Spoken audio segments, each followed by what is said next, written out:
Ó, então nós dissemos que a gente começou a falar sobre os parâmetros farmacocinéticos, né? Da importância de uma absorção adequada. A absorção é o medicamento passar do tecido onde ele foi aplicado para a corrente sanguínea. Então, a absorção, ela vai acontecer, no caso da via oral, no intestino fino, que é a passagem do alimento para a corrente sanguínea, do medicamento, né, assim como do alimento também, para a circulação mesentérica, depois se reúne na veia porta e traz todos esses medicamentos ingeridos, né, e absorvidos aqui no intestino para o fígado. Você vai sempre reparar que o fígado está entre o intestino e o restante do corpo. E essa é uma solução evolutiva justamente porque o fígado concentra uma grande quantidade de enzimas, enzimas que metabolizam os medicamentos. Essas enzimas a gente chama de CYPs, né? São oxidases. O que as CYPs fazem, gente? Elas metabolizam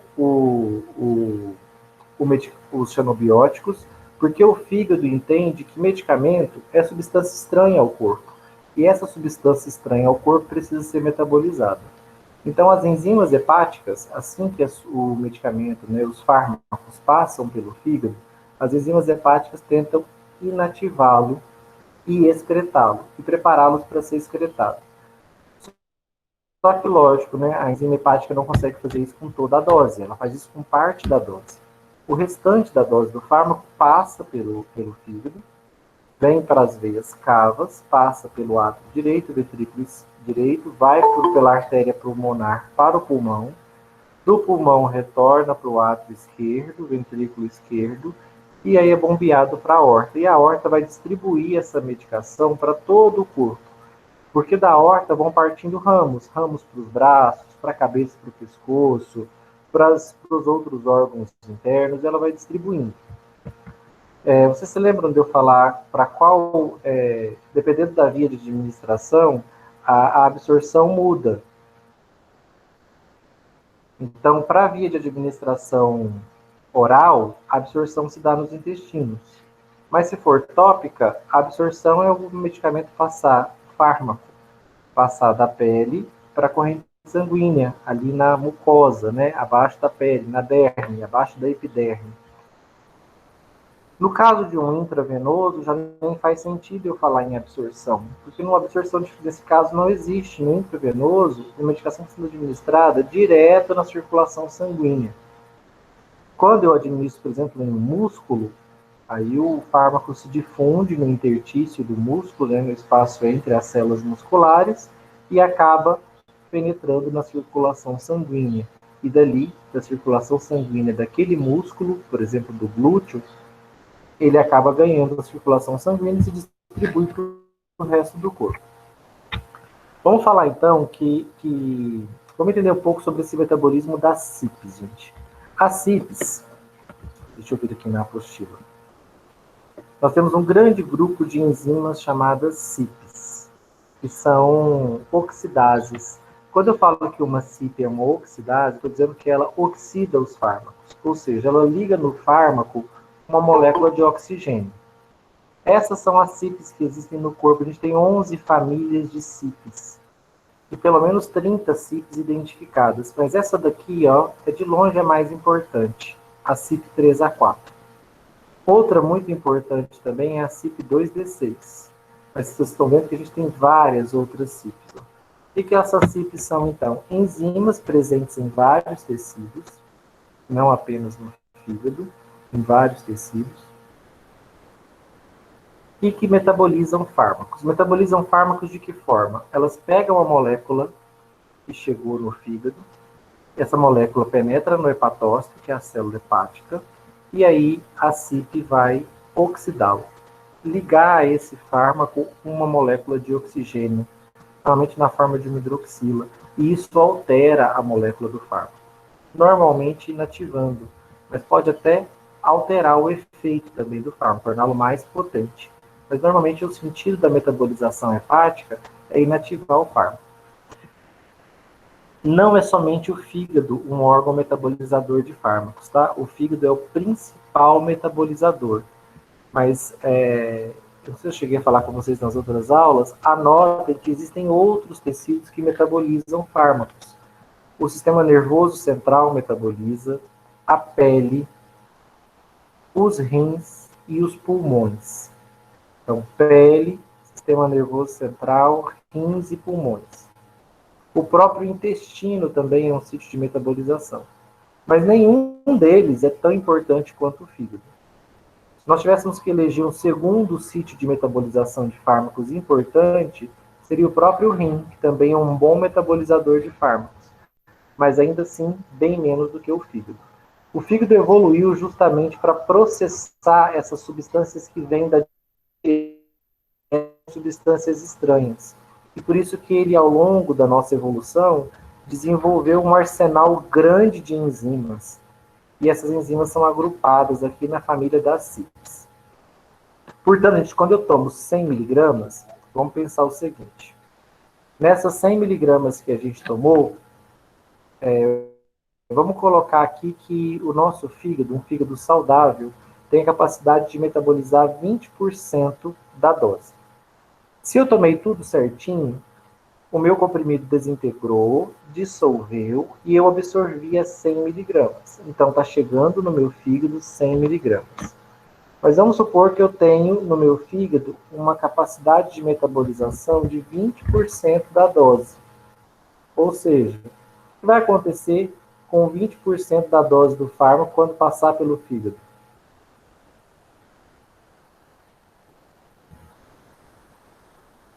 Hein, gente, o que vai acontecer com esses 20%?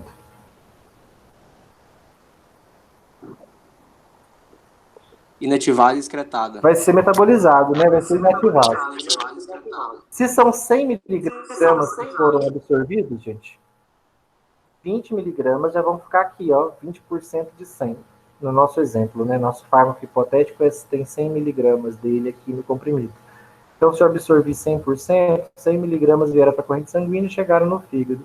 De cara, as enzimas hepáticas vão oxidar 20%. 20% dessa dose. Essa dose que está sendo metabolizada vai ser excretada do corpo. O restante da dose, a gente vai acontecer o que com o restante? Com os 80% restante? Vai ser excretado. Do fármaco. Vai ser distribuído? E isso vai ser distribuído. Então, 20% foi metabolizado e vai ser excretado, porque está inútil. Né? 20% as enzimas hepáticas já metabolizaram. 80% passa pelo fígado e vai para o corpo. Esses 80%, gente, é a fração da dose que sobreviveu ao metabolismo hepático de primeira passagem e que vai ser distribuída de fato para o corpo, aqui pela aorta. Ela vai, a partir dos ramos dela, 80% da dose que a gente tomou vai ser distribuído para o corpo. Então, vamos colocar que 80% da nossa dose sobreviveu ao metabolismo hepático. Esses 80%, vocês concordam comigo que é a fração que ficou disponível para os tecidos? Disponível para fazer efeito farmacológico, para ser distribuída para o corpo? Por isso que essa quantidade eu vou chamar da minha fração biodisponível. É um termo, né, da farmacocinética que a gente chama de biodisponibilidade. O que é a biodisponibilidade de um fármaco, gente? É quanto da dose do meu fármaco sobreviveu ao metabolismo de primeira passagem e foi distribuído de fato para o corpo. Se esse fígado estiver doente, for um fígado envelhecido, foi atacado por hepatite ao longo da vida, foi atacado por infecções bacterianas, pelo álcool consumido ao longo da vida, por medicamentos e outras substâncias tóxicas para o fígado. Então, lá no final da vida, em um idoso, por exemplo, de 80 anos, esse fígado já está bastante combalido, ele foi atingido por diferentes agentes agressores. Então, ele não tem mais a capacidade hepática do passado. Vamos supor que esse nosso idoso agora só tem 5% de capacidade metabólica. Ele perdeu muitos hepatócitos, ele já não tem mais tantas CYPs como antigamente, então ele já não oxida tão bem a dose do fármaco. Se ele tomar esse nosso fármaco de 100 miligramas, gente, qual vai ser a biodisponibilidade desse idoso se ele agora só metaboliza 5% da dose e não mais 20% como antigamente?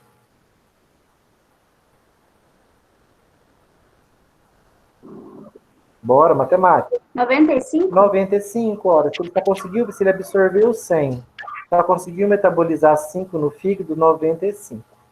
Tá ok? Grava aí que se o fígado tiver uma taxa de metabolização mais baixa, a minha biodisponibilidade sobe.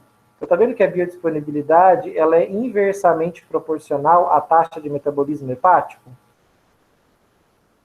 Vamos pensar diferente agora? Vamos pensar um adolescente, um fígado super jovem e um adolescente com uma alta quantidade de CIPs. Nesse adolescente, vamos pensar que o fígado dele metaboliza 40% da dose sempre que o fármaco passa pelo fígado.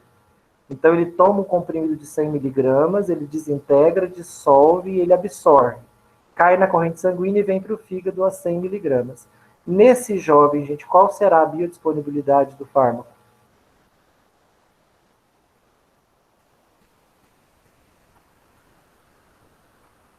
60? 60. Se ele metabolizou 40, quanto que passou? Passou 60. O que vocês estão entendendo, gente, em relação às diferentes taxas metabólicas do fármaco? Qual que vocês imaginam que é a consequência para o corpo, para a quantidade de medicamento que chega no corpo, em todos os tecidos?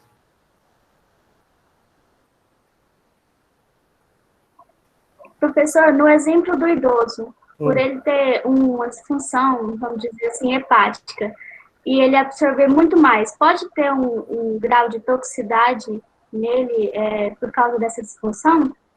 Ah, excelente. Você já está pensando como... Você já está pensando de uma forma, no caminho que eu quero que vocês pensem. Olha, quando a indústria planeja um fármaco de 100 miligramas, ela está fazendo porque ela fez um estudo clínico e ela sabe que a maioria da população metaboliza 20% da dose. Então, ela já põe 100 porque ela sabe que vai perder 20 no fígado. E para os tecidos vai chegar a quanto? 80% da dose, a fração biodisponível. A fração do fármaco vai ficar disponível para os tecidos de fato, para ter um efeito farmacológico adequado. No idoso, gente, que o fígado já não está funcionando bem, concorda que a fração que passa é maior? Passa 95% da dose, ou seja, 95 miligramas. O que pode acontecer com esse idoso, gente? A quantidade de fármacos no tecido dele pode ficar excessiva. Ele pode ter, sim, um quadro de toxicidade. Mas agora pensa para mim, o que vai acontecer com o adolescente? O adolescente que está com uma taxa de metabolização hepática muito alta, 40%. Acima da média esperada, que seria 20%, por exemplo. Não vai ter tanto efeito Pode o não. medicamento? Exato, ele pode ter menos efeito. Por quê? A indústria previa que apenas 20% seria metabolizado na média pela população. Mas numa pessoa que tem um fígado muito poderoso, essa percentual fica maior. Então, eu inativo uma maior quantidade do fármaco no fígado. Isso pode levar a uma redução da minha biodisponibilidade, que agora pode cair para 60%, nesse nosso exemplo. Ou seja, agora não vão mais 80 miligramas para o tecido, vão quanto? 60, né? Nesse nosso exemplo. Cada fármaco tem a sua taxa de metabolização hepática. Alguns podem até mesmo não ser metabolizados de maneira nenhuma no fígado. É bem menos comum, porque a grande maioria dos fármacos é metabolizada aqui no fígado, é oxidada pela CIPS.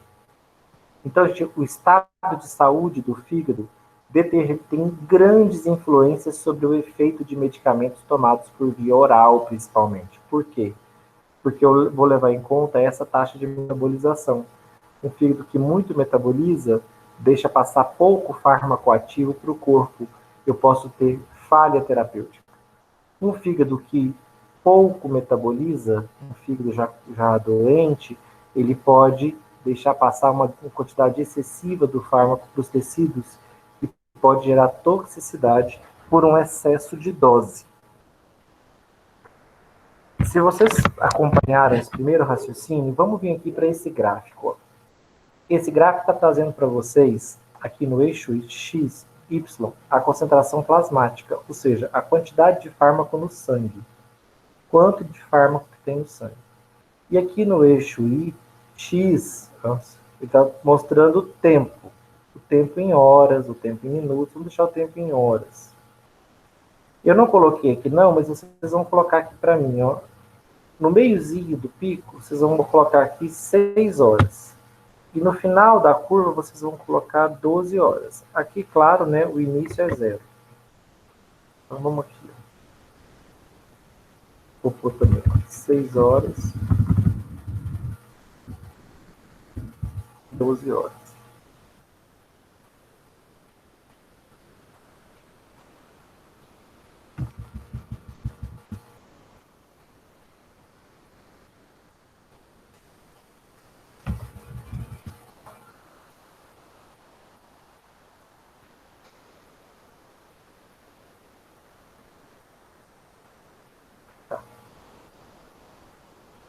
Então, vamos pensar o seguinte.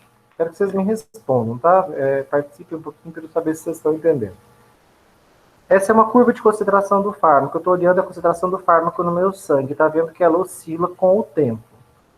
Gente, eu cheguei em casa, tomei meu comprimido de 100 miligramas. Esse é meu tempo 0. Quanto do fármaco tem no meu sangue no tempo 0?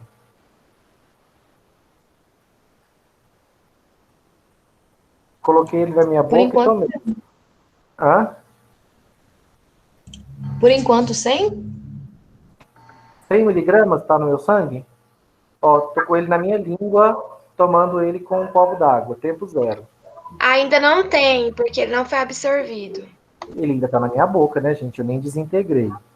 Aí, daqui a 10 minutos, gente, ele está aqui no meu estômago, começando a desintegrar, soltando pedaços. Quanto que tem da dose no meu sangue? 10 minutos depois. Nenhuma. 0. Agora ele desintegrou, começou a dissolver, está passando para o meu intestino, já tem 30 minutos que eu tomei. Eu começo a ver no meu sangue? Já começo a ver? Ele começa a ver no meu sangue? Não. Tá no intestino, a absorção já começou. Parte dele já foi dissolvido. Começa a detectar o fármaco no meu sangue, gente, se foi absorvido? Caiu na corrente sanguínea? Sim, olha. Depois de 30, 40 minutos, que ele já chegou no meu intestino e foi dissolvido, eu começo a detectá-lo na minha corrente sanguínea. E essa quantidade vai aumentando, aumentando, aumentando. Qual que é o máximo desse fármaco, gente, que eu vou ver no meu sangue? Quando eu coletar sangue aqui, ó, na minha veia, lá no braço, quanto desse fármaco, qual que é o máximo que eu vou conseguir ver do fármaco no meu sangue? Maior dose que eu vou conseguir ver. Vai depender. Nesse nosso exemplo. Vai depender do estado do fígado. Considera o fígado a 20%. Considera a média. 80. 80. O máximo que eu vou conseguir ver vai ser quanto? 80, né? Por que não é 100, gente, que eu vou conseguir ver no meu sangue? Se eu absorvi 100. Porque 20% foi absorvido no fígado.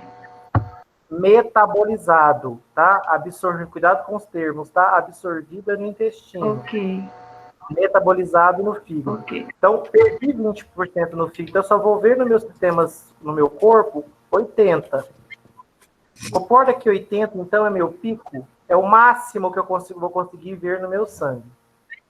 Enquanto ele estava absorvendo, a curva de concentração do fármaco no meu sangue foi aumentando com o tempo.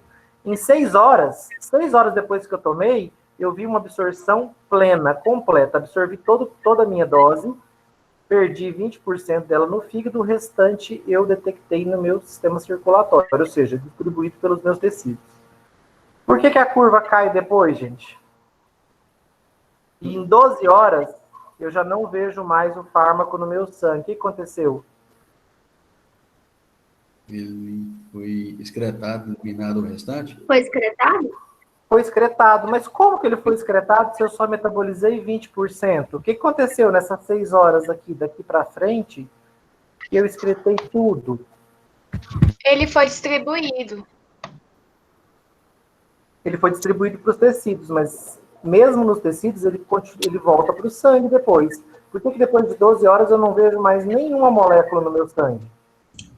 Os rins Porque ele vai acabam de pros fazer rins o e processo?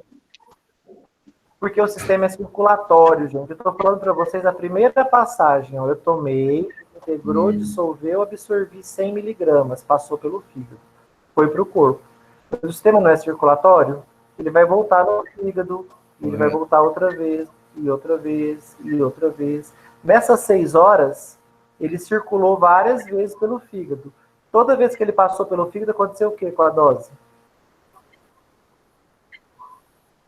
Toda vez que passa pelo fígado, acontece o quê, gente? Com 1% da dose. Metaboliza 20%. Metaboliza 20%. Concorda que vai chegar uma hora que vai metabolizar tudo? Sim.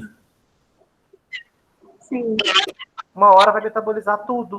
E aí, à medida que vai metabolizando, sempre que passar pelos rins, qual é a principal função dos rins em relação a esse medicamento metabolizado? O que o rim é capaz de fazer? Ele é capaz de captar esse medicamento metabolizado e lançar onde? Na urina. Na urina. Na urina. A urina, a gente escreve, ela é a principal via de excreção de fármacos metabolizados ou não. Até fármacos não metabolizados podem ser excretados na urina.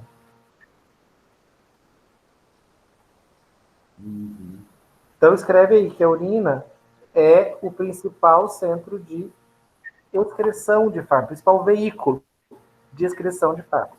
Mas é o único? Não. Olha que curioso. O nosso fígado ele também produz uma solução digestiva chamada bile. O hepatócito produz a bile, armazena na vesícula biliar e depois lança ela no intestino. A função da bile está relacionada à digestão de gorduras. O que o fígado é capaz de fazer?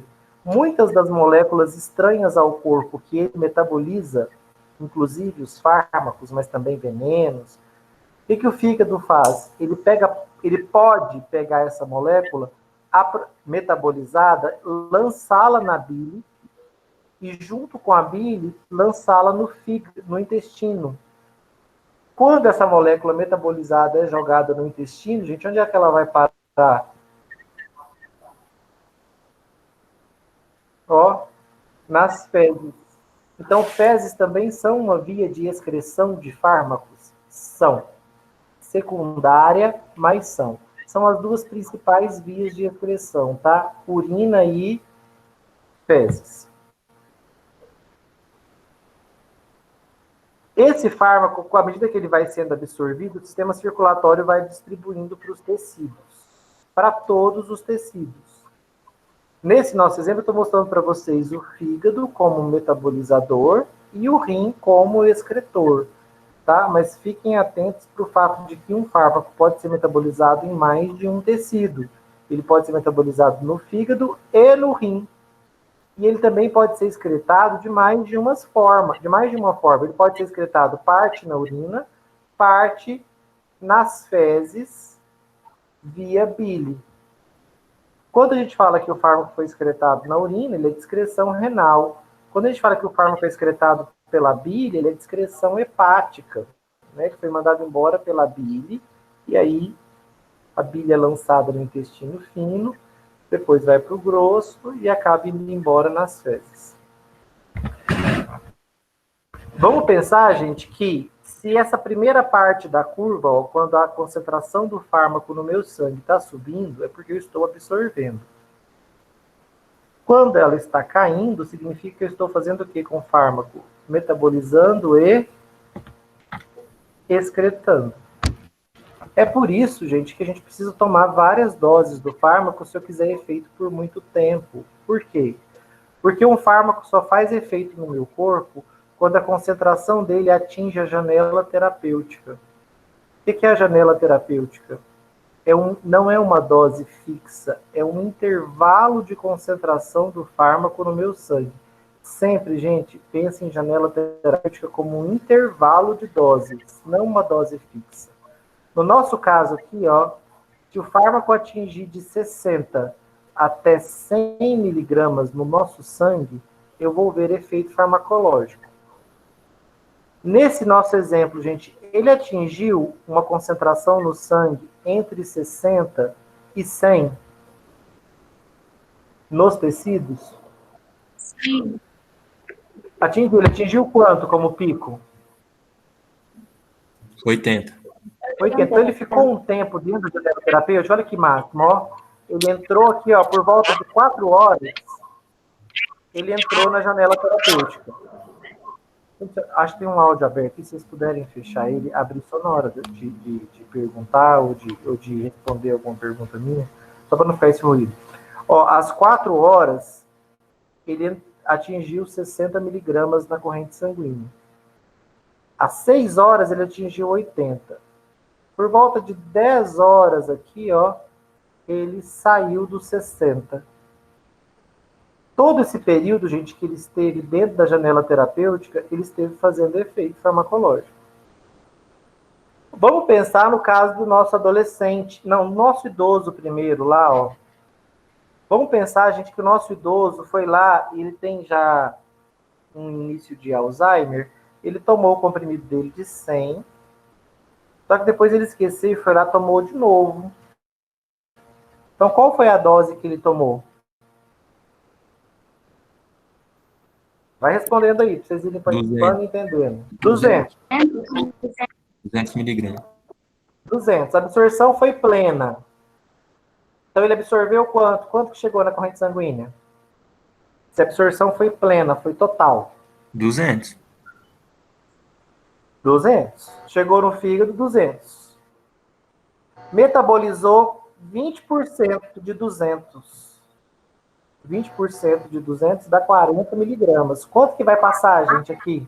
160. 160. Opa, a fração biodisponível dele agora o quê? Dobrou. Claro, né? Ele tomou o dobro da dose, a fração biodisponível dobrou. Ele metabolizou 20%, 40 miligramas, 160 miligramas passaram. Como é que vai ficar a curva dele agora, gente? O pico dele vai ser quando? Vai ser em 80? A concentração que eu vou ver nos tecidos vai parar em 80 ou vai passar de 80? Vai passar de 80.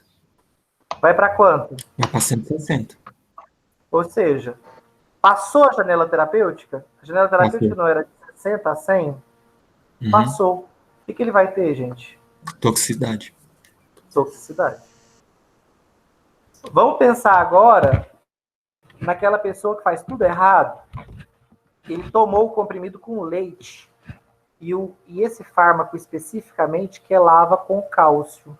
Ele só absorveu metade da dose. A outra metade ficou grudada no cálcio do leite e foi eliminada nas fezes. Ou ele partiu um comprimido gastroresistente e aí o fármaco foi exposto ao ácido do estômago e o ácido do estômago degradou o fármaco. Ele também, nesse exemplo, só absorveu 50% da dose. Ele tomou um comprimido, perdeu metade da dose. Por um exemplo ou por outro. Ou porque tomou com leite, ou porque expôs indevidamente ao ácido do estômago. Partiu um comprimido que não era para ser partido. Ou abriu uma cápsula. Nesse caso, quanto que ele absorveu, gente? De fato, do fármaco ativo. E perdeu metade da dose. 50 miligramas. Chegou no fígado, 50. Qual que é a taxa de metabolização hipotética aqui do nosso fígado? 10%. Não, aqui a taxa que a gente está usando, média. 20%, gente. Taxa média do é 20%. 5 no idoso, que eu falei, 40 no adolescente. Então, a taxa média é 20. Nesse caso, chegou a 50, metabolizou 20. 20% de 50 miligramas vão ser 10 miligramas, certo? 10 miligramas, correto. Certo. Quanto que passou agora? 40%. 40 miligramas. 40% de biodisponibilidade, 40 miligramas. E agora, gente? A fração biodisponível foi de 40 miligramas. Ele perdeu 50% na absorção e perdeu 10%, 50 miligramas na absorção, 10 miligramas ele perdeu na metabolização. No final, a fração biodisponível caiu pela metade. Era de 80, agora ficou de 40. Como é que vai ficar a curva dele, gente? Ele vai atingir 80 miligramas dentro da janela terapêutica? Não, o medicamento não vai ter o Não, efeito. Ele vai atingir quanto? 40. Ele nem 40. entra na janela terapêutica. Se ele não entra, ele não teve efeito farmacológico. Por quê? A quantidade do fármaco que chegou para os tecidos foi insuficiente. Não chegou concentrado o suficiente para ter efeito farmacológico. Então ele vai ter o quê? Ele vai ter falha terapêutica. O medicamento não vai fazer efeito. O que é mais perigoso, odonto? Falha ou toxicidade? O que pode me matar? Toxicidade. Vou defender para vocês, gente, que eu considero a falha terapêutica muitas vezes mais fatal que a toxicidade. Alguém tem ideia de por quê? Porque o medicamento não vai fazer efeito, então ele vai ter colateral. Em cima Não. do que Se tem pouco fármaco para fazer efeito, também vai ter pouco fármaco para fazer efeito adverso, tá bom? Efeito adverso, gente, efeito adverso é consequência da molécula. Se tem pouco para fazer efeito, também tem pouco para fazer reação adversa. Eu vou ter efeito brando, ou falha do efeito, e também vou ter reação adversa branda, porque está faltando. Então não é por conta da reação, não. Por que a falha pode ser mais perigosa do que até mesmo a toxicidade? Porque não trata. Porque não trata. A sua infecção urinária na bexiga, você está ali iludido, achando que você está tomando a medicação e está matando a bactéria. Mas você está tomando de forma incorreta, ou está tendo problemas de metabolização, a sua biodisponibilidade está baixa. Está chegando pouco medicamento lá na sua bexiga. A bactéria vai se aproveitar e vai subir pelo seu ureter e vai infeccionar o seu rim. Aqui, a infecção pode ser fatal. Você pode ter uma pielonefrite, danificar os seus rins e você ter uma falência renal e morrer. Ou ela pode ganhar circulação sanguínea e você ter uma infecção generalizada. Então, a falha terapêutica me mata. Eu sou hipertenso e estou tomando minha medicação errada. Estou tendo problemas de absorção. Ou a minha dose está baixa e o meu fígado é muito poderoso, eu estou metabolizando muito do meu fármaco, está chegando pouco para o meu sistema circulatório, não está controlando a minha pressão. A pressão arterial está ficando alta. Aí eu tenho um aneurisma no meu sistema nervoso central, uma dilatação na minha artéria, no meu sistema nervoso central, no meu cérebro. Essa pressão alta, descontrolada, vai romper esse aneurisma. E aí eu vou ter um acidente vascular cerebral hemorrágico e posso morrer por conta dele. Tá vendo que a falha terapêutica é muito perigosa? Perigosa porque deixa a minha glicemia descontrolada, deixa a minha pressão descontrolada, deixa a minha infecção bacteriana progredir, faz o meu tumor crescer. Por quê? Porque eu acho que estou tratando, porque eu estou tomando a medicação, mas de fato eu não estou, porque a quantidade de fármaco que está chegando nos tecidos está insuficiente. Ou por problemas de absorção, ou por problemas de metabolização, ou os dois, ou uma soma dos dois. Falha terapêutica é perigosíssimo, tá, gente? Tomar a dose adequada e na forma correta é fundamental para sucesso terapêutico. Sucesso terapêutico é ter efeito farmacológico, é ter eficácia. A toxicidade diz para vocês que ela é menos perigosa, por quê? Porque toxicidade tem efeito adverso. Eu sinto, eu tomei o fármaco demais, em excesso, eu começo a ter um tremor, eu tenho náusea, eu tenho vômito, eu posso ter uma convulsão. Então, a toxicidade, ela gera um alerta. Ela pode ser fatal também? Pode, claro que pode. Só que ela gera um estado de alerta no meu corpo que faz com que eu busque socorro, busque atendimento médico, a taquicardia ali intensa me faz procurar socorro. A falha terapêutica, ela é perigosa porque muitas vezes ela é silenciosa. O hipertenso jura que está com a pressão controlada, mas não está, ela está alta.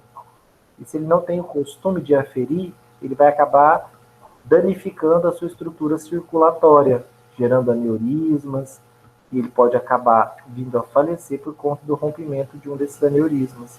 Olha o depressivo, gente. Ele está ali tomando o antidepressivo dele todos os dias, só que ele tem problemas na absorção ou na metabolização. Então ele está tendo falha. A quantidade de antidepressivo que chega no sistema nervoso central dele está baixa, a biodisponibilidade está baixa, então não está chegando a quantidade necessária para tratar a depressão dele, para melhorar o humor. Então o humor dele só vai piorando, ele vai ficando cada vez mais desmotivado, cada vez mais infeliz, e ele pode vir a cometer um suicídio aqui.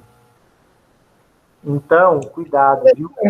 Falha terapêutica é super perigoso. Eu tenho que sempre que estar atento se eu estou tomando a dose adequada e se eu estou verificando efeito. Eu nunca quero que a minha concentração plasmática, ou seja, a quantidade de fármaco no meu sangue, exceda a janela, e eu nem quero que ela fique abaixo.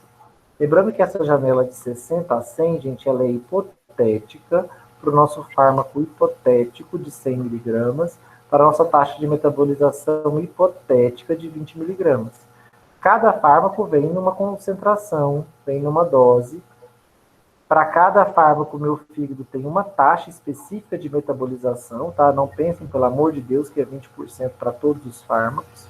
E cada fármaco tem a sua janela terapêutica.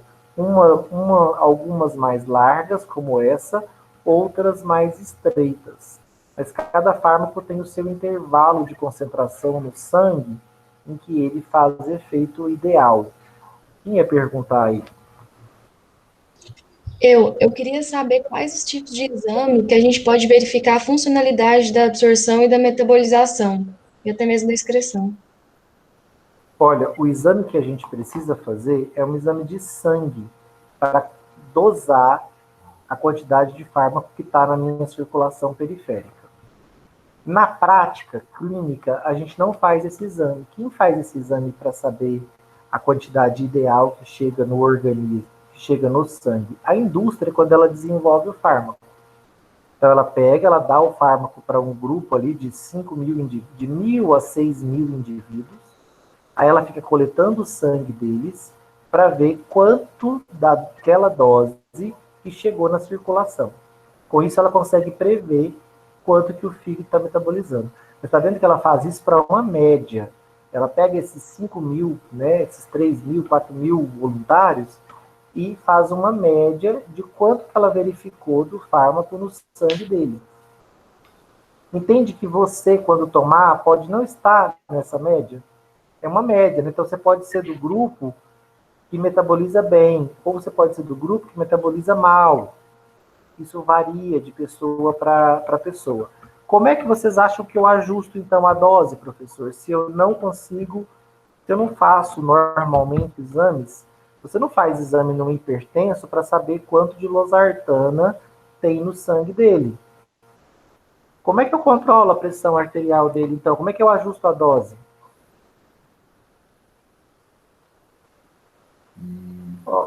Pensa o seguinte, todo mundo toma losartana de 100, por exemplo. Losartana de 100 para controlar a pressão. Eu sei que, vamos supor que a losartana é metabolizada a 20%, 80 miligramas tem que chegar no sangue.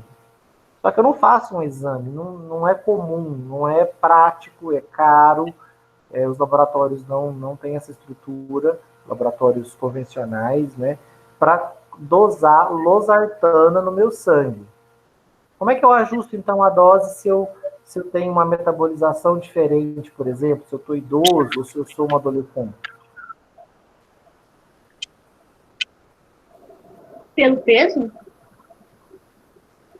O peso pode ser um parâmetro para ajustar a dose, especialmente em crianças. Mas não é isso, não.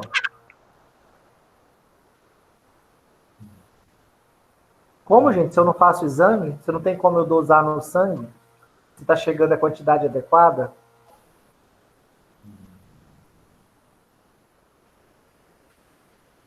Gente, pelo efeito. Sim, pelo efeito. Então, pensa o seguinte, sua mãe é hipertensa. Pressão arterial de 180 por 100. A pressão desejável é 120 por 80. Aí ela toma losartana de 100 miligramas. Como é que eu sei que essa dose está ou não adequada para minha mãe? Se ela está absorvendo a quantidade adequada, metabolizando a quantidade adequada e a fração biodisponível que está chegando para o corpo dela está sendo suficiente. Como é que eu sei se está adequado? Pelo efeito mesmo. Se a pressão dela vier para 120 por 80.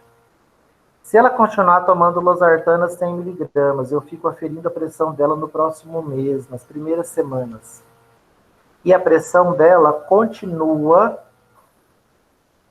160 por 90. Chegou no que eu queria? 120 por 80? Não. O que eu tenho que fazer com essa dose, gente? Qual que é a dica?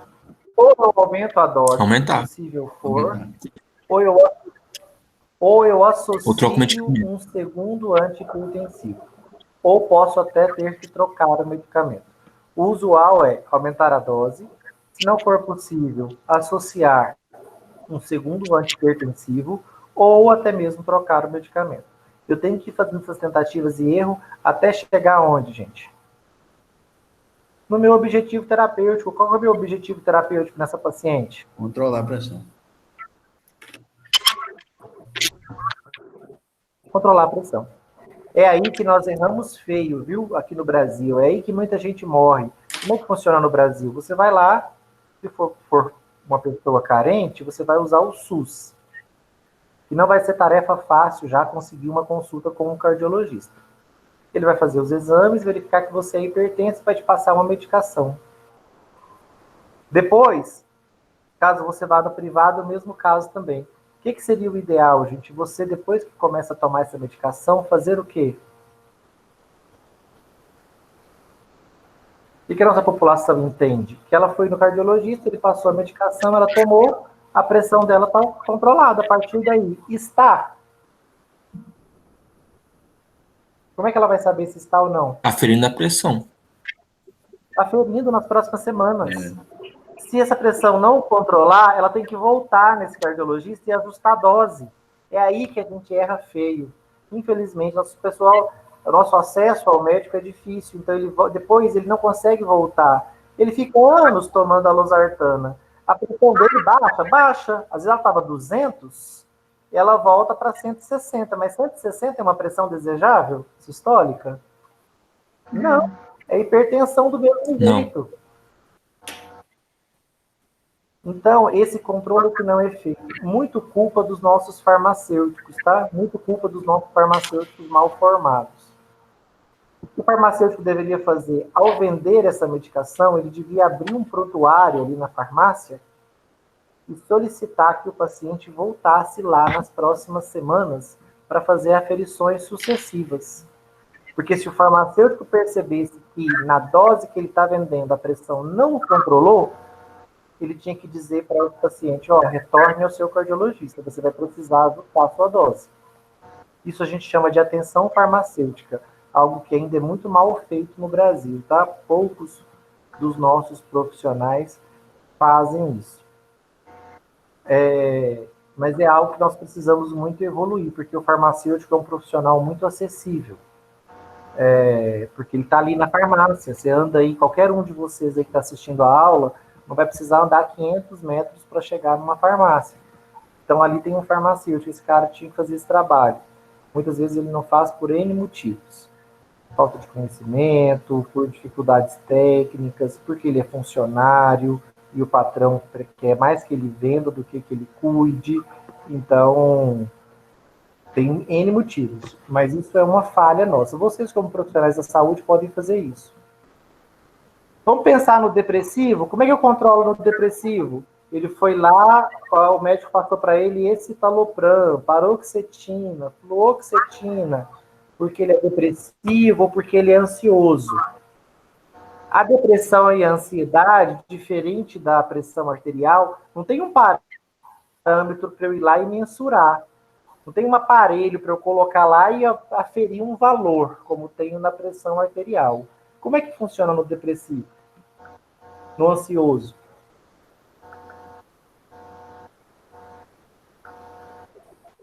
Como é que Perguntar? É clínico. É resposta clínica. Eu tenho que sentar com ele.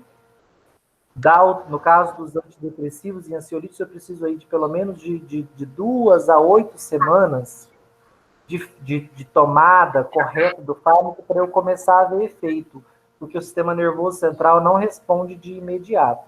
Então, eu preciso de um tempo para a pessoa tomando o fármaco e preciso ir acompanhando ela e perguntando, e aí, como é que está seu humor? Melhorou? A resposta clínica, gente, quando você acerta, a depressão, a ansiedade são doenças que custam tanto ao paciente psicologicamente, e quando a medicação funciona, você vai ouvir dele o seguinte: nossa, doutor, minha vida é antes e depois desse remédio. Acabou aquela agonia, acabou aquela vontade de chorar, de gritar, de morrer.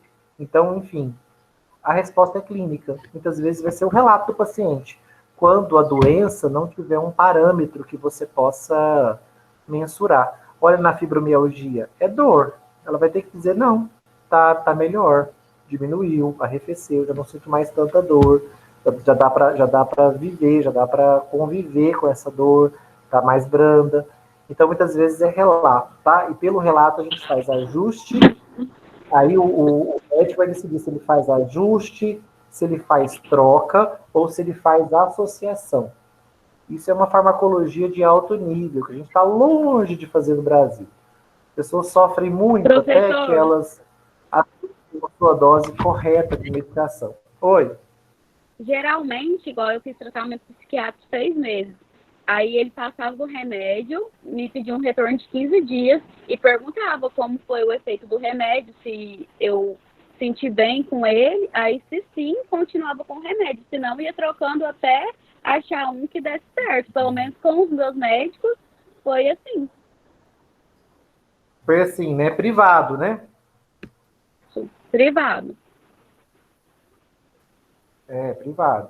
Isso da realidade aí no SUS passa longe de acontecer na grande maioria dos casos, e no privado também, viu? É um bom médico seu, ele fez um acompanhamento correto, né? Ele te acompanhou até você fazer o ajuste terapêutico. Esse ajuste é que é delicado, gente.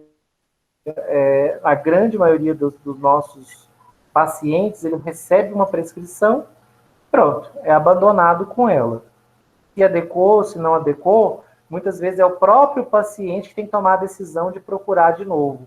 Falar, olha, não está dando certo, não, continua, não estou bem. E aí os ajustes começam. E cuidado, esse ajuste tem que ser feito por um profissional capacitado. Tem profissional que, quando a primeira escolha não funciona, ele fica completamente perdido. E vai enfiando o pé pelas mãos ali, fazendo umas combinações totalmente fora da realidade. A farmacologia é muito complexa. O ideal é que essa decisão fosse multidisciplinar. Na hora de fazer essas escolhas, sentasse ali mais de um médico, junto com farmacêutico, enfermeiro, trocasse experiências e tomasse a decisão. Mas essa decisão muitas vezes não é tomada dessa forma. Nos hospitais escolas costuma ser, tá? Nos hospitais escolas costumam ter equipes multidisciplinares para pensar o tratamento do paciente, mas nem sempre isso acontece. O fármaco, gente, depois que ele foi, então, distribuído para os seus tecidos, ele vai ser metabolizado, e, como eu disse, as vias de excreção são urina e fezes. O que é importante para vocês saberem na hora da excreção de um medicamento? Vou aqui na apostila para mostrar para vocês, ó, excreção de fármacos, que está na página 8, que para um fármaco ser eliminado na urina, ou mesmo nas fezes, é importante, gente, que essa molécula esteja nesse estado aqui, ó, com carga. Como é que eu vou chamar essa molécula? Eu vou dizer que ela está ionizada. Nesse caso aqui, ela está ionizada com carga positiva, mas ela também pode estar ionizada com carga negativa. Para isso, ela precisa ganhar ou perder elétrons, né? Então, se ela perder elétrons, ela fica com carga positiva. Se ela ganhar elétrons, ela fica com carga negativa. Nesse caso, gente, eu preciso que a molécula esteja ionizada, por quê? Porque a molécula ionizada não atravessa membranas. Então, uma vez na urina, ela vai embora da urina. Agora, se ela não estiver ionizada, ela pode atravessar as membranas e ser reabsorvida, voltar para dentro do corpo. Então, ela está lá dentro do túbulo do néfron, né? Ela foi filtrada já, ela vai ser eliminada na urina. Se ela não estiver ionizada, o néfron pode reabsorvê-la e ela volta para o corpo. O mesmo acontece lá no intestino. Se a molécula não estiver ionizada, se ela não foi metabolizada e ionizada, ela pode ser reabsorvida no intestino e voltar para dentro do corpo. Então, para eu excretar um fármaco, a principal forma de eu jogar ele para fora do corpo é, primeiro, durante o processo de metabolização, eu ionizo ele, porque uma vez com carga, ele não atravessa as membranas, porque ele fica polar.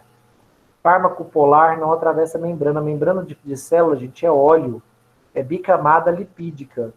Molécula polar não atravessa a bicamada lipídica. Ela não pode ser reabsorvida. Então, ela vai embora na urina ou ela vai embora nas fezes. Tá? Então, para a excreção de fármacos, eu gostaria que vocês sempre se lembrassem que o ideal é que a molécula esteja no estado ionizado. Por quê?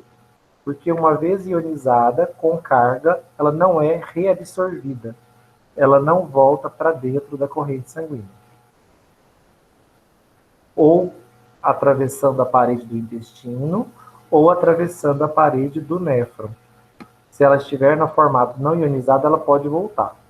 Ionizado não, ela vai embora, junto com a urina dissolvida em água, ou junto com as fezes dissolvidas em água também. Tá bom? A ionização é um dos objetivos da metabolização. Quando eu falo que o fígado metaboliza, uma das coisas que ele faz é ionizá-lo. Oi.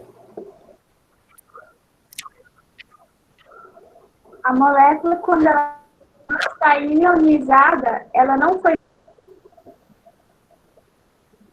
Cortou, não ouvi o final da sua pergunta. Ela não o quê?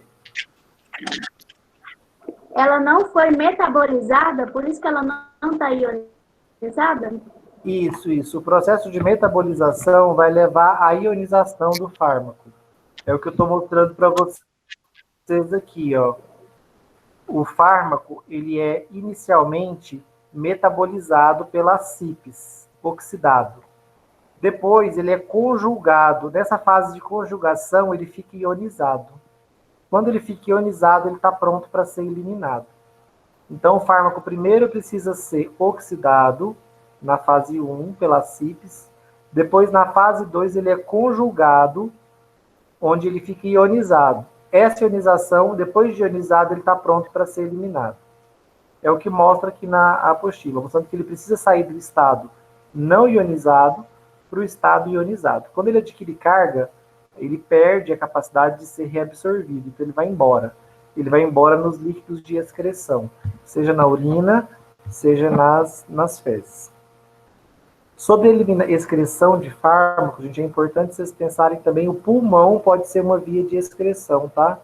Muita gente acha que o suor mas não é fato, tá? A gente não excreta fármacos pelo suor, não.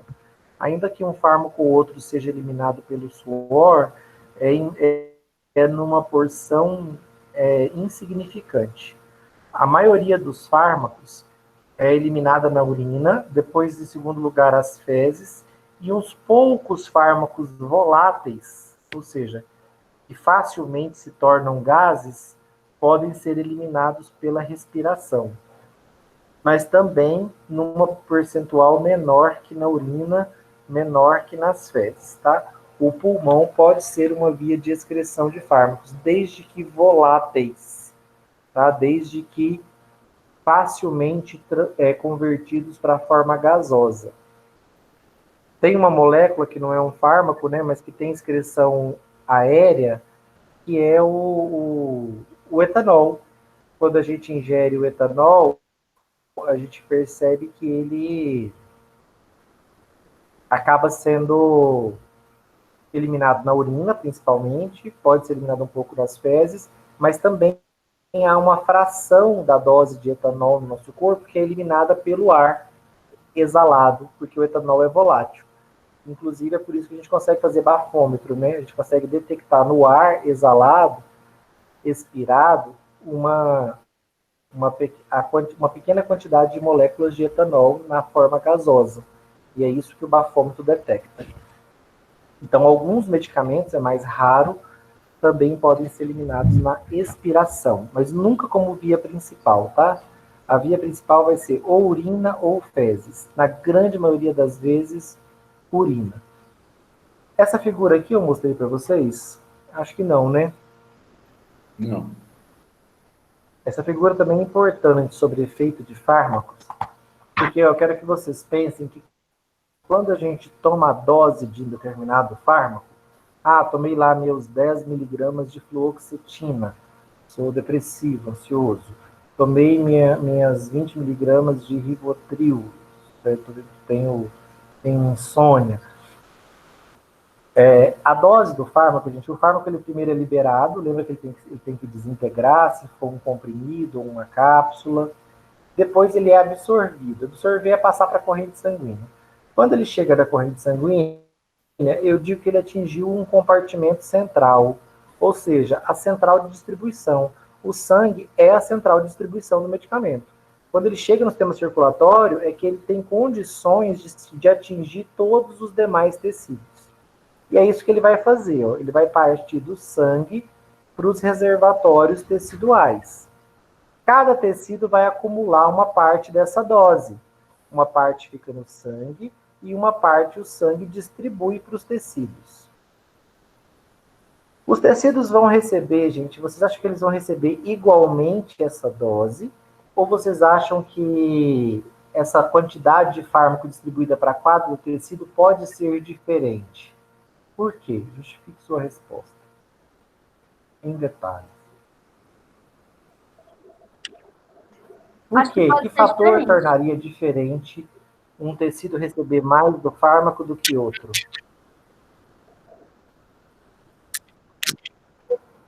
Porque tem medicamento que é exatamente para um princípio, né? Para tratar de um órgão. Então, deve que ele é mais específico para esse órgão. Não existe isso, tá? Seria maravilhoso se na farmacologia a gente... Professor, seria porque o tecido, no caso, estaria lesionado e aí necessitaria do fármaco? Tá. Vocês duas estão pensando a mesma coisa, que é algo que vocês não devem pensar, que é achar que o fármaco pode, de alguma forma, ser direcionado para o tecido-alvo. Isso é um sonho da farmacologia, que o fármaco vá direto para o tecido-alvo. Então, por exemplo, eu tomei um anti-inflamatório porque eu estirei minha panturrilha. Meu tecido-alvo é o meu músculo da panturrilha que está estirado. Mas não, esse anti-inflamatório vai ser distribuído para todos os meus tecidos do corpo. Ele não vai especificamente para a panturrilha porque lá está inflamado. Se eu tomo um antifúngico porque eu estou com uma micose embaixo da minha unha, vai antifúngico para o meu corpo todo. Cérebro, glândulas, órgãos internos, e também vai lá para a minha unha. Não há uma concentração maior de antifúngico na minha unha, simplesmente porque o fármaco está... porque a doença está lá, tá, gente? Isso é sonho da farmacologia, porque se eu conseguisse concentrar o fármaco só no tecido que eu quero que ele chegue, o que eu diminuiria? Ou acabaria?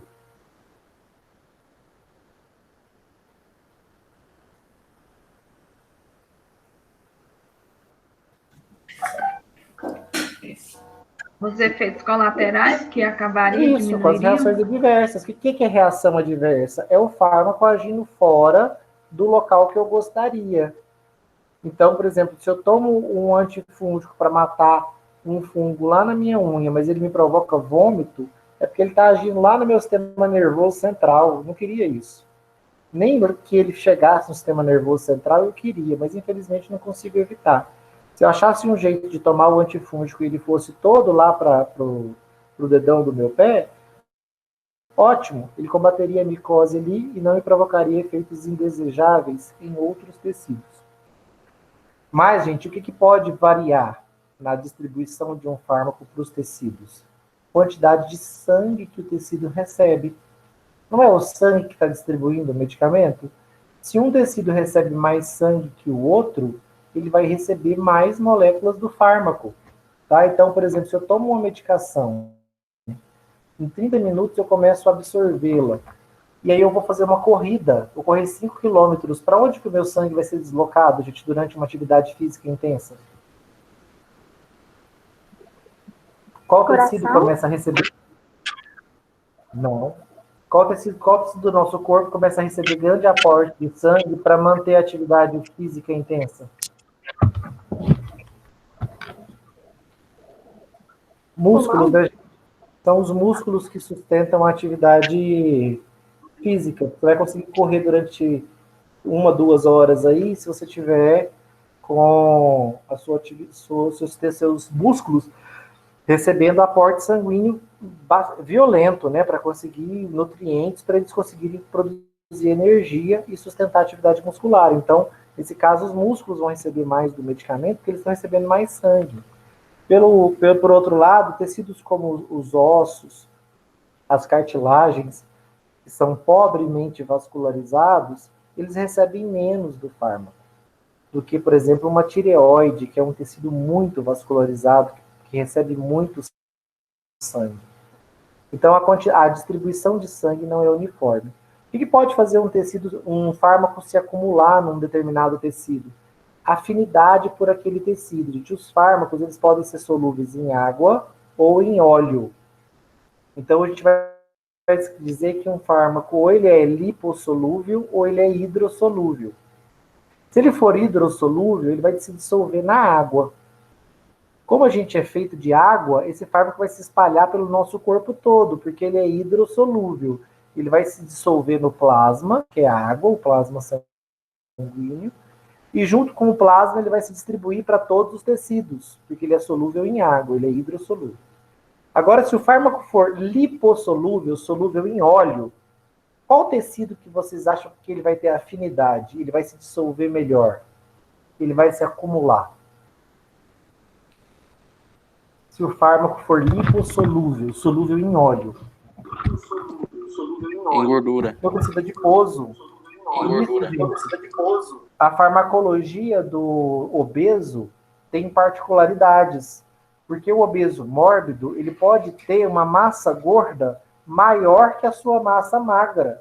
Ou seja, ele pode ter de tecido adiposo uma massa maior do que todos os seus outros tecidos. Então, muitas vezes, num obeso, eu posso dar, por exemplo, um determinado... Vamos pensar um fármaco ansiolítico para acabar com a ansiedade. Eu dou um fármaco, e esse fármaco é lipossolúvel, solúvel em óleo. Eu dou esse fármaco, ele é absorvido e cai na corrente sanguínea. Só que eu não vejo efeito ansiolítico. Meu paciente continua ansioso. Meu obeso mórbido continua ansioso. Aí eu dou um segundo comprimido de ansiolítico, ele continua ansioso. O que está acontecendo, gente? Por que esses medicamentos não estão fazendo efeito no sistema nervoso central se ele já tomou 2? Ele é obeso mórbido. O medicamento é lipossolúvel. Ele está ficando acumulado onde? Em vez de ir para o sistema nervoso central, ter efeito ansiolítico. Quem está retendo ele? O tecido adiposo.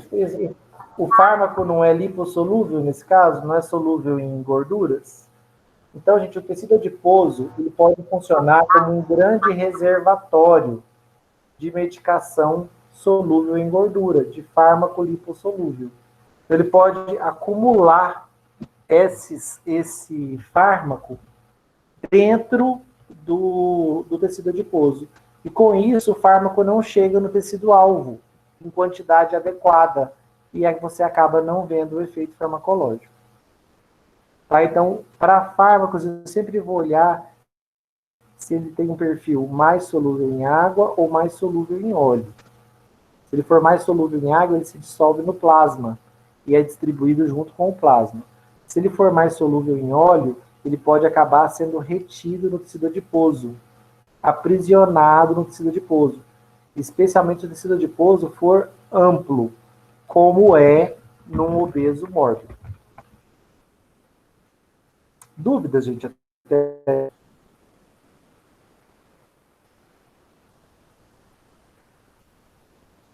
Com a parede, não, Luiz. Com o próprio tecido adiposo, ele vai entrar no adipócito.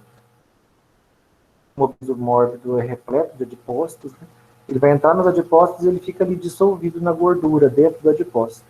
Então, o tecido adiposo pode funcionar como um grande reservatório de medicamento, inclusive em níveis tóxicos, tá? Pode intoxicar um paciente. Eu vou falar um pouco agora de toxicidade, mas antes eu queria saber se vocês têm alguma dúvida, se vocês estão acompanhando.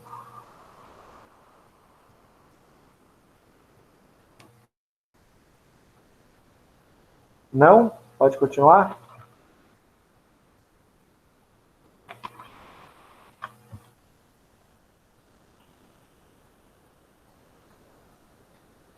Vou falar um pouco de reação adversa para vocês. Quando eu tomo uma medicação, gente, eu quero que o fármaco seja absorvido, claro, de forma adequada. Quero que ele chegue no meu sangue e quero que ele seja distribuído para os tecidos. Mas eu não quero que ele vá para todos os tecidos, não. Mas, infelizmente, eu não posso evitar. Ele vai. O sangue distribui ele para onde o sangue vai. E o sangue vai para todas as partes do corpo. Um desses locais será o que eu chamo de sítio de ação. Nós falamos isso na primeira aula, né? Sítio de ação, que é o local onde eu quero que o fármaco chegue para exercer efeito farmacológico. Se eu estou com micose no dedão, na unha do meu dedão, meu sítio de ação é embaixo da unha do meu dedão, onde o fungo está crescendo. Se eu tenho taquicardia, meu coração é muito acelerado, ou arritmia, ele tem alterações no ritmo de contração, aí eu preciso, meu sítio de ação é o tecido cardíaco. Se eu sou insone, se eu não durmo bem, meu sítio de ação é o sistema nervoso central. Então, o sítio de ação é onde o fármaco age. Quando como o meu sistema circulatório distribui o fármaco para o corpo todo, ele pode acabar agindo em outros tecidos. Quando ele age em outros tecidos, que não o que eu queria, ele vai me provocar uma ação inesperada, indesejada. Inesperada e indesejada. Como é que eu chamo essa reação, gente? Eu chamo de reação adversa medicamentosa. Vocês vão escrever aí, ó, a sigla. A sigla é RAM. Reação adversa medicamentosa. Sabe qual é a diferença entre reação adversa medicamentosa? Como é que vocês chamavam antes? O efeito inesperado do fármaco. Que nome vocês davam? Colateral. Efeito colateral. Efeito colateral, todo mundo? Pois é. Essa é a terminologia mais antiga. Não significa que você esteja errado. Quando você fala, por exemplo, só reação adversa, ou efeito adverso, ou efeito colateral. É que esses termos todos que eu citei agora são mais antigos. Hoje se convencionou a usar RAM, então eu queria que vocês aprendessem, como vocês estão aprendendo agora sobre isso, já aprende o termo mais atual. O termo mais atual é RAM, reação adversa medicamentosa. Ela tem duas características. Ela é inesperada e, via de regra, indesejável. Necessariamente ela vai me fazer mal, gente? Necessariamente uma reação adversa medicamentosa na cabeça de vocês é algo que faz mal? Não. Não. Ela pode ser puramente inesperada. Não. Eu posso Eu posso tomar um antialérgico para conter uma alergia no meu nariz, uma rinite, mas ela tem como reação inesperada um efeito fora do meu nariz. Esse antialérgico pode agir no meu sistema nervoso central e me provocar sono, inesperado e indesejável. Inesperado e indesejável se eu estiver trabalhando, estudando. Agora, se eu estiver num ônibus, com o meu nariz ali entupido, rinite, porque eu sou alérgico aos ácaros, o ônibus fechado, aqueles estofados. Se eu tomar um antialérgico ali e me der sono, e encurtar a minha viagem, esse sono não necessariamente vai ser inesperado e indesejável, tá, gente? Geralmente é. Mas não peguem a reação adversa como algo sempre indesejável, não. Nesse caso aí do exemplo que acabei de dar para vocês, o sono pode até ser desejável. Mas por que a reação adversa é inesperada e indesejável? Porque, no geral, ela vai me trazer uma situação que eu não previa, que eu não queria quando eu tomava o medicamento. A reação adversa é sempre quando está acontecendo num outro tecido? Não necessariamente. Por exemplo, eu posso tomar uma medicação para o sistema nervoso central, por exemplo, eu sou esquizofrênico. Eu sou esquizofrênico, então eu rompi com a realidade. Eu não distingo mais o que é verdadeiro do que é fantasia. Então eu tenho alucinações, que são sensações falsas, e eu tenho delírios, que são crenças falsas. Eu acredito em coisas que não existem, e eu ouço sons, vejo imagens que não são reais. Eu sou um esquizofrênico. Eu tomo uma medicação para esquizofrenia, eu quero que ela haja em qual tecido, gente? Qual é meu sítio de ação? Cérebro. Sistema nervoso central. Sistema nervoso central. Estruturas do sistema nervoso central. Entre elas o cérebro. Só que muitas vezes, quando as pessoas tomam essa medicação, elas tremem. Especialmente se elas tomarem antipsicóticos de primeira geração. Elas vão apresentar um tremor bem significativo. Esse tremor, gente, também está acontecendo por conta de um efeito do antipsicótico no sistema nervoso central, só que numa região diferente. Esse tremor é reação adversa medicamentosa ao antipsicótico. Está acontecendo no mesmo tecido? Está, sistema nervoso central, só que em regiões diferentes. Tá? Então, reação adversa medicamentosa é comum que a gente pense que ela sempre se dá em tecidos distintos, não obrigatoriamente. Tá? Eu posso ter uma reação adversa no mesmo tecido, na mesma estrutura, por exemplo. Posso tomar um medicamento que age sobre o sistema nervoso central, por exemplo, e a reação adversa dele também se dá no sistema nervoso central. Tudo bem? Mas normalmente ela é adversa, ela é inesperada e indesejável. Até o soninho que o antialérgico provoca, ele é super indesejável se eu estiver estudando. Ou se eu estiver dirigindo, ele pode até colocar a minha vida em risco.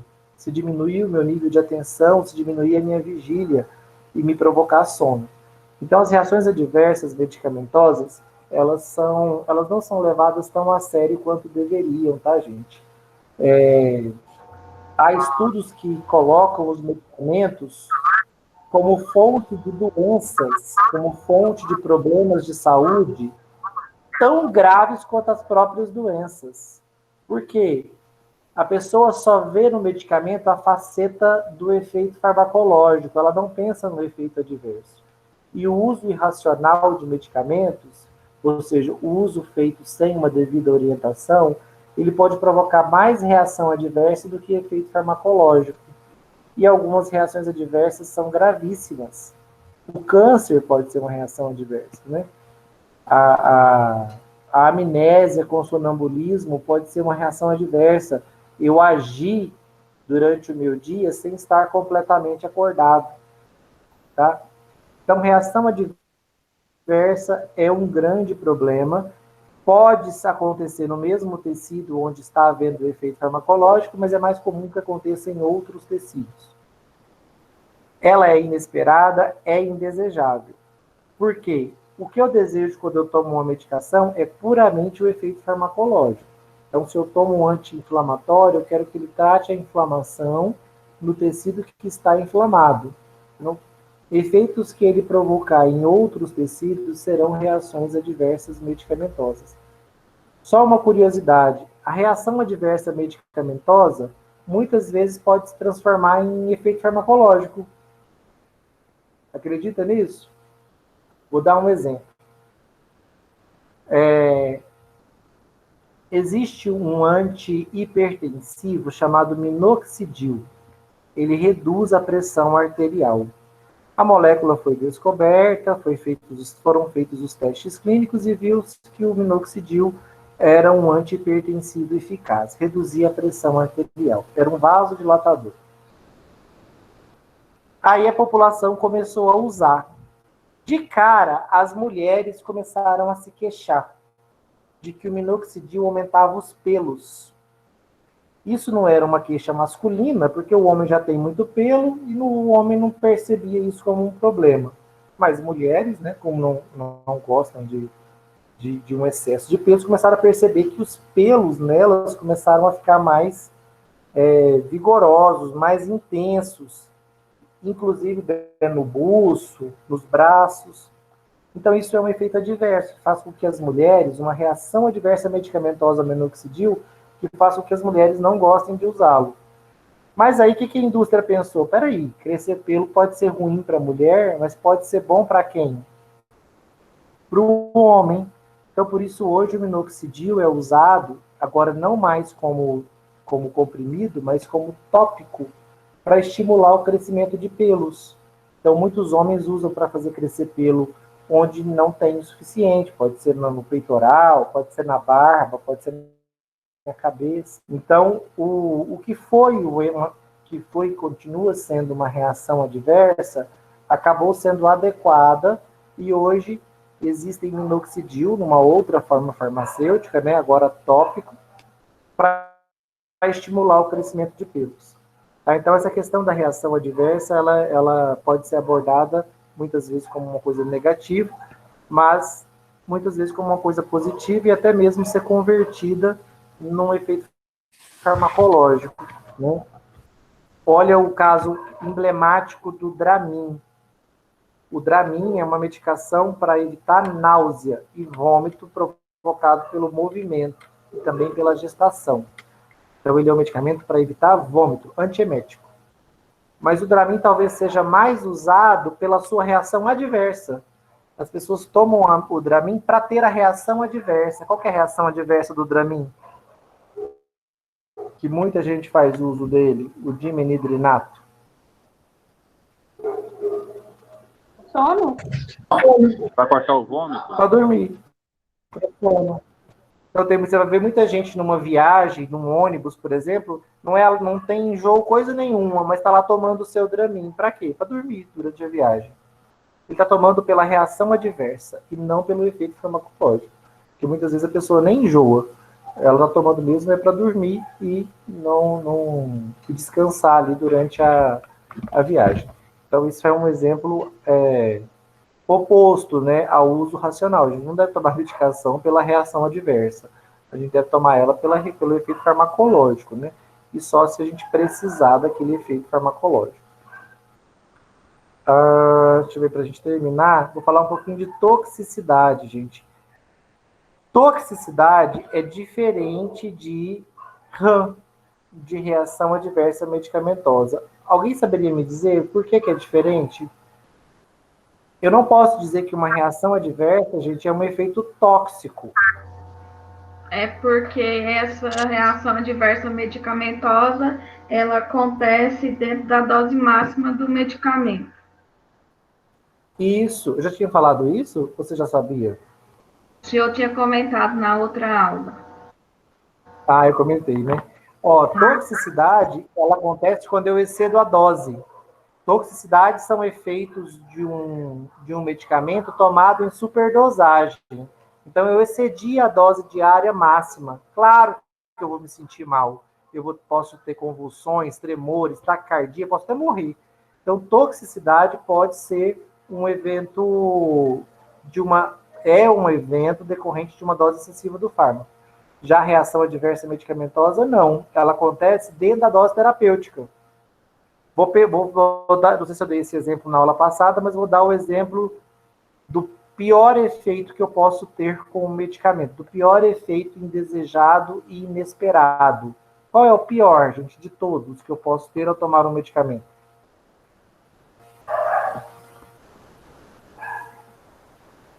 Convulsões? Muito pior. Irreversível, não tem volta. Não nessa vida, pelo menos. Morte. Queria que vocês entendessem que morte pode ter reação adversa quanto toxicidade. Tá? Então, vamos lá. Tomei uma medicação, tive uma reação intensa a ela e vim a óbito. Só que eu tomei a dose terapêutica. Eu morri tomando o medicamento na dose terapêutica. Tive uma reação alérgica violenta e vim a óbito. Aquilo ali é a reação adversa medicamentosa. Agora tomei a cartela inteira de comprimido e faleci em decorrência da superdosagem. Eu morri por conta da toxicidade, tá bom? Então, se eu tomei demais e morri, toxicidade. Se eu morri tomando na dose terapêutica, não foi uma reação tóxica ao medicamento. Foi uma reação adversa medicamentosa, porque se deu dentro da dose terapêutica. Certo, certo? Essa figurinha aqui, ó, só para vocês verem que os fármacos, quando são absorvidos e quando vão para os tecidos, eles têm que atravessar camadas de células. E olha que interessante, essa figura é muito bacana. Ela mostra para vocês ó, que o fármaco ele pode atingir um tecido, sair da circulação sanguínea e ir para o tecido, ou sair do intestino e ir para a corrente sanguínea, ou da corrente sanguínea e ir para o néfron para ser filtrado. Ele pode atravessar o espaço entre as células. Ó. A letra A mostra isso, que a molécula do fármaco pode atravessar espaços existentes entre as células. Se ela for lipossolúvel, ela consegue atravessar a membrana, porque a membrana é uma bicamada lipídica, né? É gordura. Então, se ela for solúvel em gordura, ela consegue atravessar direto as membranas e atravessar a célula de um lado para o outro. Lembre-se sempre, ó, quando eu falo que o fármaco atravessou uma célula, é porque ele atravessou a membrana de um lado, aí ele vem para dentro da célula, depois ele atravessa a membrana de outro, e ele sai da célula. Ele atravessou a célula. Quando a gente passa uma medicação tópica, ele faz isso várias vezes, porque a pele são várias e várias e várias camadas de célula. Então, a medicação tópica entra na célula e sai do outro lado. Entra na célula e sai do outro lado. Eu posso ter na membrana da célula proteínas que transportam o fármaco para dentro e para fora. Nesse caso, gente, o fármaco não é solúvel pela membrana, porque se ele fosse, ele atravessaria direto. Nesse caso, o fármaco é solúvel em água, então ele não atravessa a membrana direto, ele tem que passar por dentro de uma proteína. E por fim, a célula pode endostar o fármaco, ela pode englobar ele, gerar uma vesícula com o fármaco dentro e liberar ele do outro lado. Então tem muitas formas de uma molécula atravessar a célula. A solubilidade dela em óleo permite que ela atravesse direto a membrana. Se ela for solúvel em água, ela vai ter que atravessar proteínas, canais na membrana, para ela conseguir entrar ou sair da célula. Porque se ela for solúvel em água, ela não atravessa a bicamada lipídica. Porque a bicamada lipídica é óleo, e óleo e água não se misturam. Certinho, minha gente? Dúvidas? Entenderam?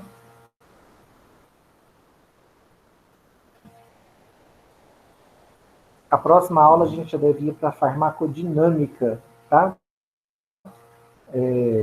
Talvez eu fale um pouquinho mais de metabolização hepática em um outro desenho, mas é bem provável que a gente já vá para a farmacodinâmica, que é o segundo desenho que eu mostrei, em que eu vou falar de genérico, similar, remédio, medicamento. Esse desenho já está aqui no Moodle, ó. Se vocês viram, já tem um segundo desenho. Pode fazer ele na aula 1 mesmo, não tem problema. Farmacodonto. Tá. Ó. Ah, Professor, e ó, na apostila, na página 14, é para a gente já fazer um mapa mental dessa aula isso, 1 hoje que ela o senhor terminou. fez? Você já pode começar seu mapa mental sobre a aula 1, na página 14. Tá? Tem um outro desenho aqui para a aula 10, ó, que a gente vai Ok. fazer na próxima aula. Se quiser esperar por esse desenho da aula 10 para fazer o mapa mental, mas se quiser já adiantar com tudo que nós falamos sobre farmacocinética, manda ver, tá? Põe o nome de vocês aqui, por favor, gente. Não precisa pôr o curso, não, tá? Todo mundo odonto, desde o período, que todo mundo é matutino. Só o nome de vocês aqui mesmo, para ter uma listinha de todos os alunos que estavam na aula.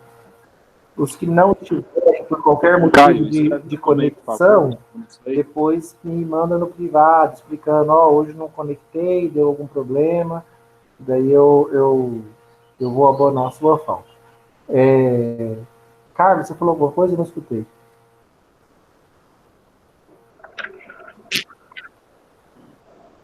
Matheus, escreve meu nome aí, por favor, que eu não sei escrever no celular. Ah, tá. Professor, esse desenho da aula de hoje, ele não pode ser feito na página 9, porque eu fiz na página 9. Parece que lá está escrito página 9. Obrigado, Caio. Página 9, né? O de hoje, na página 10, esse outro aqui, ó. É na página 9 mesmo, esse que a gente acabou de fazer. Ah, tá. Não. Tá bom? Tá bom. Tá. Vocês que assistiram a aula normalmente, tipo, por algum problema, não escreveram o nome aqui no final, só me avisar no WhatsApp, tá? O que aconteceu, eu não vou ser rigoroso com isso, não. Acho que nós estamos entre adultos e cada um de vocês sabe a responsabilidade de vocês. Ou de assistir a aula aqui, quando for possível, o ideal é que assista aqui, porque pode interagir comigo, fazer perguntas, ou quando precisar assistir gravado, acontece. Esse ambiente virtual é um controle que é impossível da gente ter completamente. A gente pede que vocês assistam uma aula aqui presencialmente, né, em tempo real, que facilita essa interação, tirar dúvidas, essas coisas.